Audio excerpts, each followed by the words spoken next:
April 9. అతడు నోరు తెరవలేదు.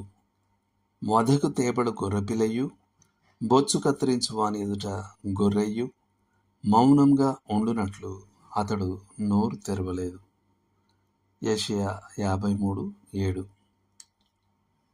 ఒకసారి నేను గొర్రెపిల్ల మరణిస్తున్న దృశ్యాన్ని చూశాను. అది నా మనసును బలంగా కదిలించిన అత్యంత బాధాకరమైన దృశ్యం. ఆ గొర్రెపిల్లను వధకు తీసుకెళ్తున్నప్పుడు అది ఎంతో ముద్దుగా కనిపించింది.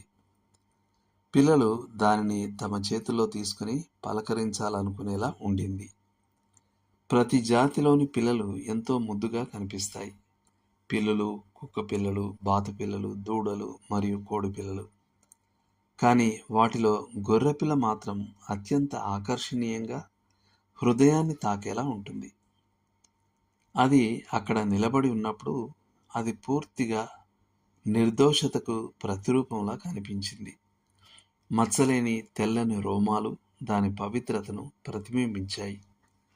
అది సౌమ్యంగా, మృదువుగా, పూర్తిగా సహాయహీనంగా, రక్షణ లేని స్థితిలో కనిపించింది. దాని కళ్ళలో వ్యక్తమయ్యే భావాలు భయాన్ని, దయను, వేదనను వెల్లడించాయి. ఇంత చిన్నదిగా, ఇంత ముద్దుగా ఉన్నదానికి మరణం ఎందుకు రావాలి అనే ప్రశ్న సహజంగా కలిగింది. ఇప్పుడు దాని కాళ్ళు కట్టబడ్డాయి. ఆ దయనీయమైన గొర్రెపిల్ల పక్కవైపు పడుకున్నది. దాని శ్వాస బరువుగా మారింది. తాను త్వరలో మరణించబోతున్నానని అర్థం చేసుకున్నట్టు కనిపించింది. ఒక చలాకీ కదలికతో మాంసపు వ్యాపారి తన కత్తిని దాని గొంతు మీద నలిపాడు. రక్తం నేలపై ప్రవహించసాగింది. చిన్న శరీరం మరణపు తంటాలతో కంపించింది. కొద్దిసేపటి తర్వాత అది నిశ్చలంగా పడిపోయింది.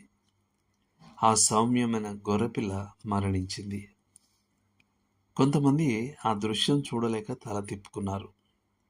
ఇంకొందరు కన్నీళ్లను తుడుచుకున్నారు. ఎవ్వరూ ఒక మాట కూడా మాట్లాడలేకపోయారు. విశ్వాసంతో నేను మరొక గొర్రెపిల్ల మరణిస్తున్న దృశ్యాన్ని చూస్తున్నాను. అదే దేవుని గొర్రెపిల్ల. అది అత్యంత పవిత్రమైనదైనప్పటికీ అత్యంత వేదన కలిగించే దృశ్యం. ఆ గొర్రెపిల్ల సర్వసుందరుడు, 10,000 మందిలో గుర్తింప తగినవాడు, అందరిలో సుందరుడు. వధించే స్థలానికి తీసుకువెళ్తున్నప్పుడు ఆయన నిర్దోషిగా, ఏ అపరాధం లేనివాడిగా ఉన్నాడు. ఆయన కేవలం నిర్దోషుడే కాదు, ఆయన పరిశుద్ధుడు, పాపం లేనివాడు, అపవిత్రత లేనివాడు, పాపుల నుండి వేరు చేయబడినవాడు, మచ్చలేనివాడు. ఇంత పవిత్రుని మరణానికి ఎలాంటి కారణం లేదు అని అనిపిస్తుంది.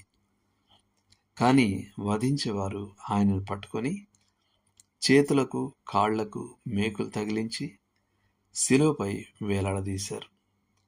అక్కడ ఆయన పాపుల కొరకు బదులుగా నరకపు వేదనను, భయంకరమైన యాతనలను అనుభవించారు. ఆ బాధల్లో కూడా ఆయన కళ్ళలో ప్రేమ మరియు క్షమ, అనగా క్షమించే గుణం అల్లుకున్నాయి. ఇప్పుడు ఆయన శ్రమ ముగిసింది. ఆయన తన ఆత్మను విడిచిపెట్టాడు.